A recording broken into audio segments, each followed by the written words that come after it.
Bismillahirrahmanirrahim. Assalamualaikum warahmatullahi wabarakatuh. Selamat pagi semua. Bagaimana kabarnya hari ini? Semoga kita selalu dalam lindungan Allah dan selalu diberikan kesehatan serta dimudahkan dalam mencari ilmu.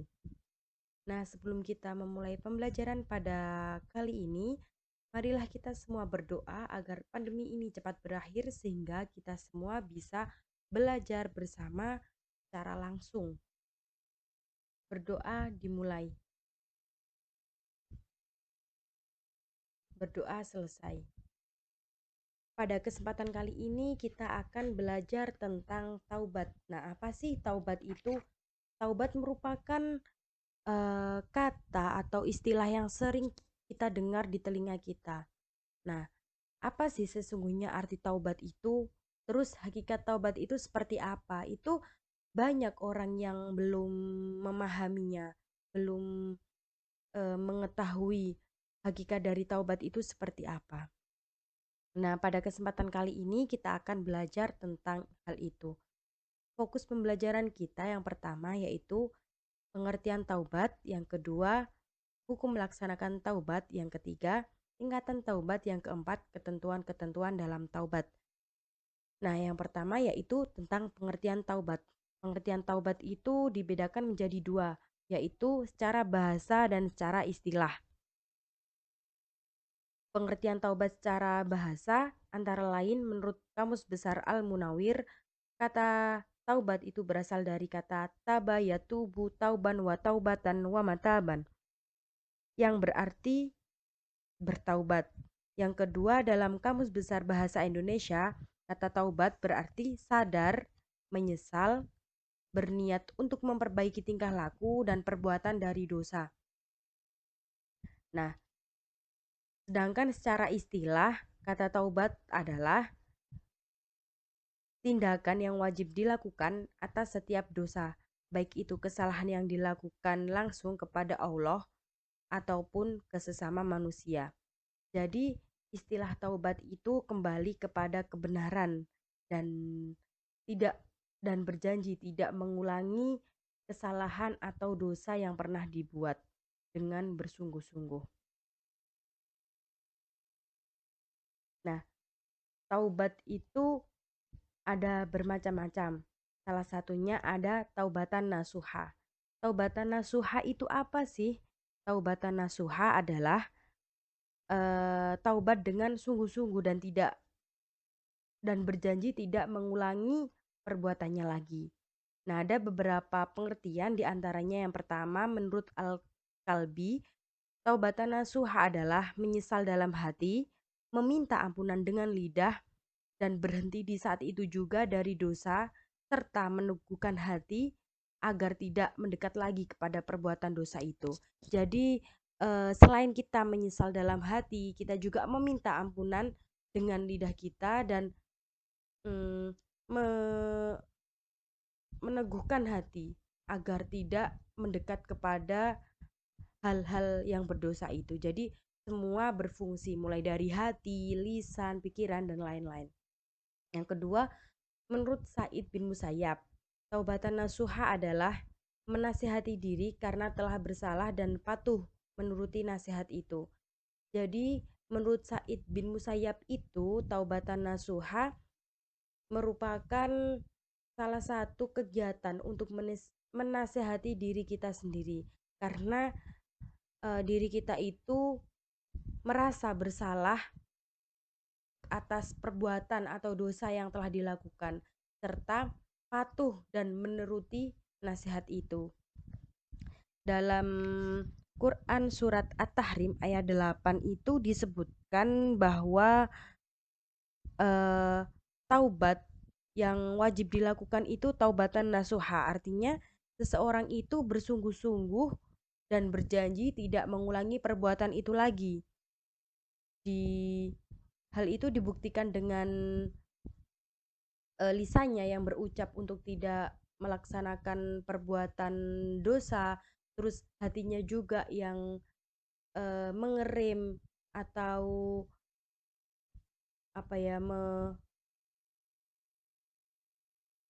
menjalankan agar tidak melakukan perbuatan dosa. Dalam surat At-Tahrim dijelaskan bahwa wahai orang-orang yang beriman, bertaubatlah kepada Allah dengan taubat yang semurni-murninya.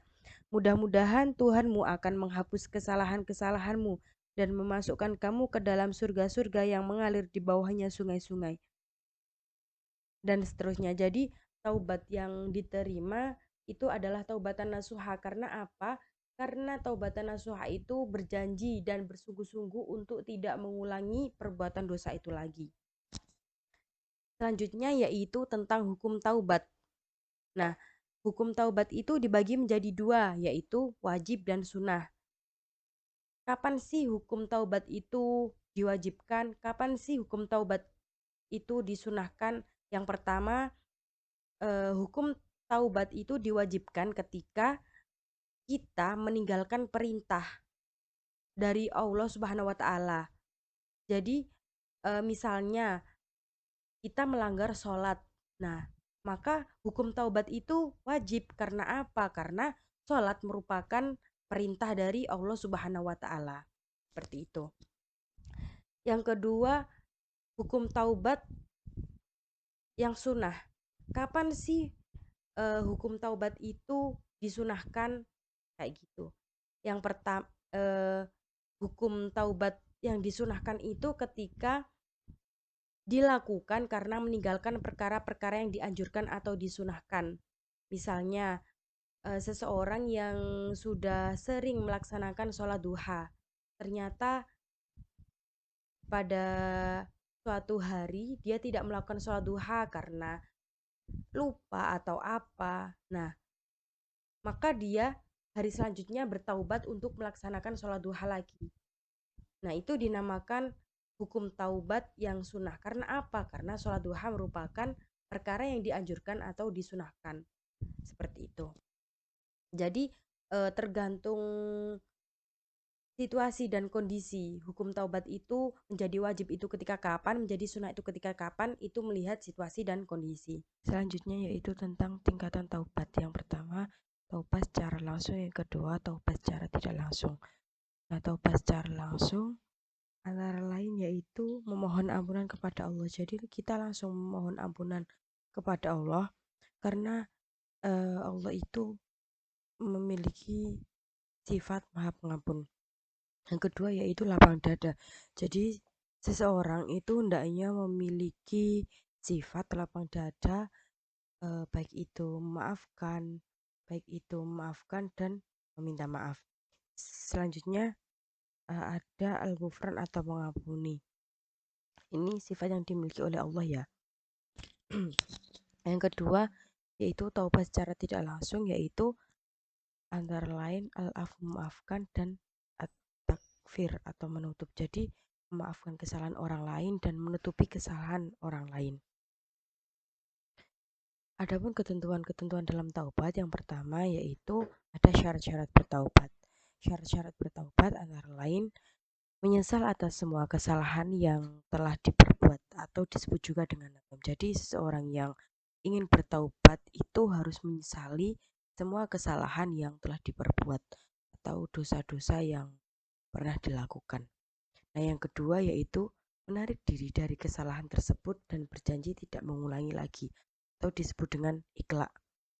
Nah, seorang yang bertaubat itu hendaknya membatasi dirinya dari hal-hal yang menjerumuskan ke dalam perbuatan dosa. Yang ketiga, mengganti kesalahan dengan amal kebajikan. Nah, ini hal yang paling penting ya. Karena apa? Karena kalau misalnya kita taubat tapi tetap melakukan hal-hal itu kan namanya tidak taubat. Jadi digantilah kesalahan-kesalahan tersebut dengan perbuatan yang baik. Yang keempat yaitu melepaskan hak orang lain yang sudah diambil. Nah, ini jika kesalahan tersebut ada sangkut pautnya dengan orang lain. Kalau misalnya taubat kita langsung kepada Allah, berarti poin 1, 2, 3 ini sudah cukup. Tapi misalkan ada sangkut paut dengan orang lain, maka poin 4 ini adalah poin yang paling penting. Jadi kita meminta maaf kepada orang lain terlebih dahulu, baru kita mohon ampunan kepada Allah, seperti itu. Selanjutnya ada rukun taubat. Rukun taubat antara lain yaitu berhenti dari maksiat. Nah, seseorang yang ingin bertaubat itu harus berhenti dari maksiat. Yang kedua yaitu menyesal atas dosa yang telah dikerjakan. Jadi setelah kita berhenti dari maksiat, terus menyesali perbuatan yang telah dikerjakan. Perbuatan itu perbuatan buruk ya tentunya. Yang selanjutnya berjanji dengan sungguh-sungguh untuk tidak mengulangi perbuatannya. Nah, janji ini juga harus dilakukan, tidak hanya berjanji berjanji dengan lisan saja, tapi juga sikapnya itu menunjukkan bahwa dia sedang bertaubat. Selanjutnya yaitu menyelesaikan permasalahan dengan orang yang bersangkutan.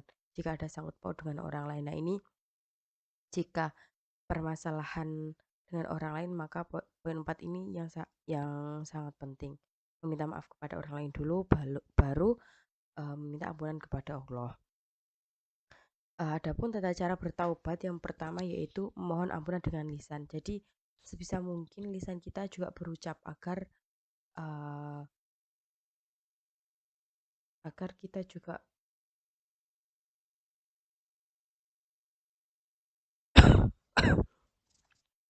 agar kita memulai untuk berhenti dari maksiat. Yang kedua yaitu berhenti dari dosa perbuatannya. Jadi setelah kita mohon ampunan dengan lisan, kita juga berhenti dari dosa yang uh, kita perbuat, seperti itu.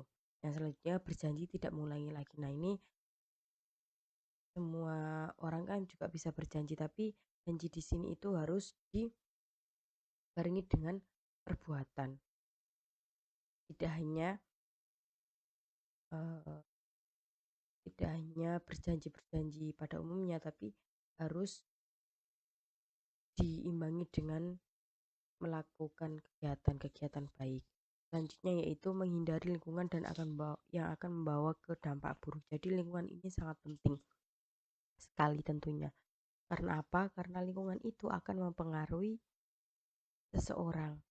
Misalkan di lingkungan baik, maka orang tersebut juga akan baik. Nah, kalau misalkan di lingkungan buruk, kemungkinan besar juga akan ikut buruk.